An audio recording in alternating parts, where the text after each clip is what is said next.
Hey guys, what's up? Scottish Duck here once again. Right, yeah. Sorry I've not made a video in about 3 weeks. I don't know, you know how life is, being lazy and shit. But before we get into this video, I actually really want to say I've made a bunch of videos between my last video and this one, and I always say this and I really wanted to get this out. I want to give a big thank you to everybody who actually watched my previous video, you know, the one where I was talking about playing games for the sake of playing games, you know, and dropping them when you don't feel like you're enjoying them as much, and how hard that can be sometimes if you put enough time into it. Go watch the video, I rant about that a lot. But I gotta say, doing that video was almost like a little bit of therapy, because now I'm actually dropping games quite frequently that I'm not digging as much, you know, it's a nice feeling, honestly. So, and I don't think I would have done it if I hadn't made that video and people would have responded to it and shit, so thank you guys, genuinely. But that's not what you're here to see. This is going to be my review / thoughts on Uncharted 4, A Thieves End. It is A Thieves End, End, we'll fucking see. So, what to say about this one? It's been 4.5 years since like the last Uncharted game came out. You know, Uncharted 3, Drake's Deception? Probably not, but whatever. It feels so weird because obviously we were getting Uncharted games like every 2 years, you know, like 2007 with the first one, then 2009, then 2011. Now we've got this one, and it doesn't feel like there's been like a long gap for me. I mean, that's just getting old, I don't know, but it's funny because when Uncharted 4 first got announced, I was like, huh, you know, my reaction right then and there was, does this really need to exist? You know, it was a very cynical, oh, let's just put that to the side attitude, you know. I just didn't think, like, I don't know, because obviously Uncharted is a big fucking name, okay, can we agree actually that was probably the biggest franchise for PlayStation last generation? You know, Naughty Dog really struck gold with it. So it did make sense that they were going to go ahead and like make another one. Quick rundown of the Uncharted games, what I think about them really. I did a Let's Play of the first one. To this day that is easily still my least favourite because it really didn't... excuse me. Okay. You can really tell they didn't really quite know what they wanted to do with that one. Or at least that's how I saw it, because it really was just like Tomb Raider and Gears of War, you know? Nathan Drake was either like shooting shit or he was jumping on shit, and you just like went between the two modes without, I don't know, the consistency was kind of weird. But with Uncharted 2, I really think that was where they like struck gold, where they made Uncharted like unique, you know? Not only, while you were still jumping on a lot of shit, it did a much better job of like sort of entwining it with the gunplay, you know? So it's like you were constantly jumping between platforms and stuff as you were doing the shooting and that, and it felt really, it didn't feel like you'd get stuff like that in many other games, you know?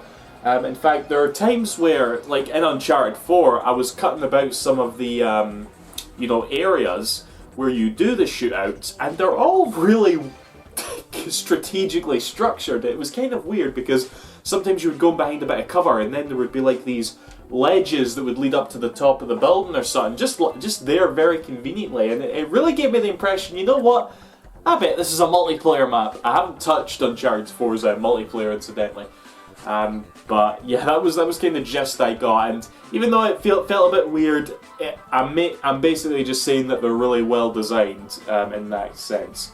But no, we were going through the games. On Uncharted 3, a lot of people weren't that big on Uncharted 3. I thought it was pretty amazing.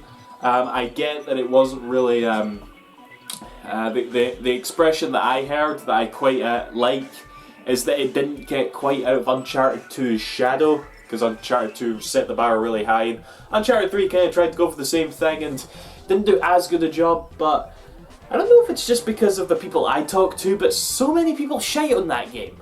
It's really good, it really is, you know?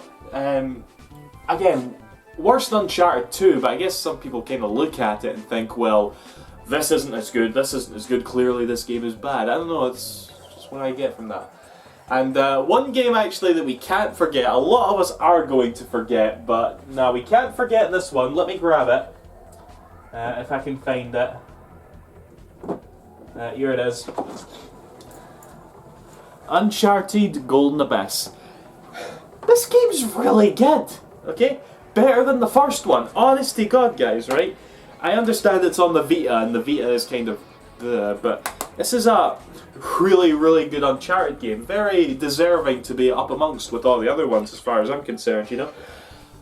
I don't know why Sony doesn't, like, port this to PS4 or something. They should do that, like, you know, anybody who didn't get a chance to play it on the Vita, you know, just do like what you did with Gravity Rush and port that to the PS4, seriously. But, yeah, so the Uncharted series is obviously very good. And I guess another thing that I sort of admire about it is that it's still clearly, right, to me at least, a kid's game, you know?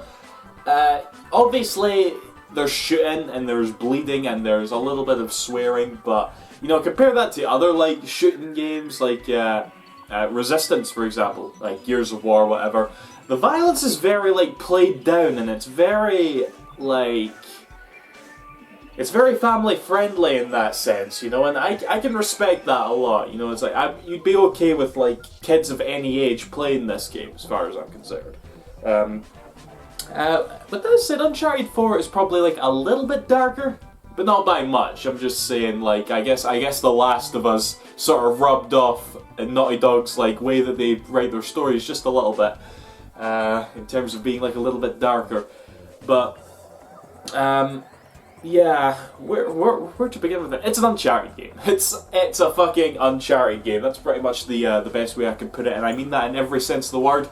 About how it plays, about, like, how good it is, and just, yeah, it was, Naughty Dog does what Naughty Dog does, you know, they make good games, they really do. I guess really it's just a matter of talking about what it does differently from the other Uncharted games, which isn't a lot, but what is there is actually quite good. Like, for example, they really, like, reworked the stealth system, okay, because, like, in the previous Uncharted games, I don't think the first one, I think they started it in the second one if I remember correctly.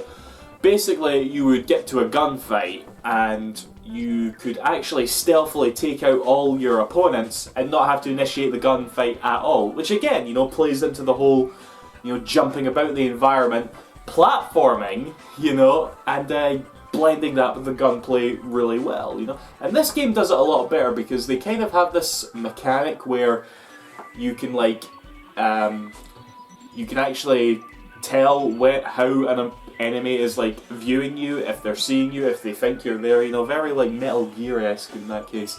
And yeah, it makes things a bit easier because I don't think this happened in the first, second and third games, but you can actually be stealthy, get caught, kill a few guys, then go hiding again and you can go back into stealth mode. They'll actually stop looking for you. I don't think they did that in 2 and 3, did they? Either way, I did that a lot, you know, I was just like, next stop, oh shit, I've been found, run away, hide, wait until they're all, like, calm again, then go back and snap some more necks, you know, like, avoided a lot of, like, annoying gunfights that way, you know. Not that the gunplay is annoying, you know, it's about as good as it's always been, you know, can't really complain there.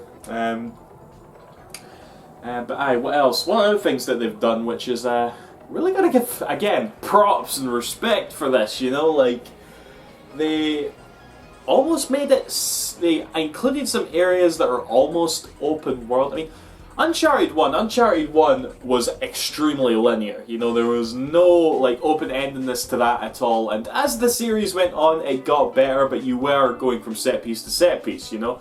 This game gives you, like, little, very wide open areas, even with vehicles, to give you a chance to sort of explore a wee bit. There was a lot in this game I didn't see, you know. And you know, the collectibles that you can get, that you collect throughout the series, you know, they return. And I imagine that's what the majority of the exploration is for, you know. But it works really well, and there's no map. That's actually the craziest thing. Some of these environments get really big, and there's no map. And I did get lost a few times, but for the most part, I was able to tell where I could go. That's really good level design. I couldn't even imagine, like, building a level like that, and you're not tell where to go, but you can sort of find your way yourself just by playing it, you know. I was really impressed by that. Naughty Dog, seriously, good job on that. But the only other thing, was there anything else I could think of in terms of the gameplay? the sort of open worldness, the better stealth, and yeah. I guess we can talk about the story a wee bit. The story is like, okay, it revolves around like Nathan Drake's long lost brother. That was kind of a red flag for me going into it actually, because you can tell they don't exactly think out these stories from the beginning, you know, and what I mean by that is when they were doing like Uncharted 2, they didn't think about what they were going to do for Uncharted 3, you know, because Uncharted 3 has this almost weirdly big emphasis on like Nathan Drake's relationship with Sully, you know, and yeah, I knew you get to this one, it's all of a sudden, oh yeah, he's got a brother, and it's like, wait, what? And Sully knew about this brother, he just never brought it up until then, so it just feels random, you know? I love the fact that they got Troy Baker to voice his brother, by the way, because it's like Troy Baker and Nolan North as brothers, and considering that those two are like the titans of video game voice acting for main protagonists, you know, so I thought that was pretty cool. But yeah, like I said earlier, the story is a little bit more darker. When I say a little bit, I really mean a little bit. There's really nothing in here that was like as shocking or whatever. I guess that just the sort of tension with the characters is a bit more well done, you know. There was some, I don't want to say any spoilers, but there was some like things like certain characters did that made me just like, that's not something that should happen, you know, like, it felt a bit like out of character, or felt like they were going a bit too far, you know, just very, very nitpicky things that, like that, but otherwise, yeah, the story's pretty fucking solid, you know, like, I tried to beat this game in one sitting, okay, I played like 12 hours straight, and I couldn't do it, so it's nice and long as well. I got up the next day, just played for a couple of hours, and then I eventually beat it. So a good like 12, 15 hours of gameplay here, and again there is the multiplayer. I don't care about multiplayer, I didn't bother with it, so this is just like single player talk we're doing right here. But yeah, seriously, Uncharted Thieves' End, I'm very glad I played this, which is weird because I know it's been out for a while, but I just kind of thought, I'll leave that for a wee bit, I'll play it eventually. But then I just like bought it on impulse, and yeah, I'm really glad I did. As to where I would like put it in the series, I'm actually tempted to say that it's the best one. I really am. At least the second best. You know, for me it was like for the 4 games it was like from worst to best. It was like the first Uncharted, Golden Abyss for the Vita. Drake's Deception, you know, Uncharted 3, and then Uncharted 2 right up above. And I know Uncharted 2 is like the one everybody loves, but I don't know, either that's the best or 4's the best to me. It's really hard to say, but either way, again, really good game, well done Naughty Dog. So, that's that guys, yeah. See you after, thanks for watching, bye bye.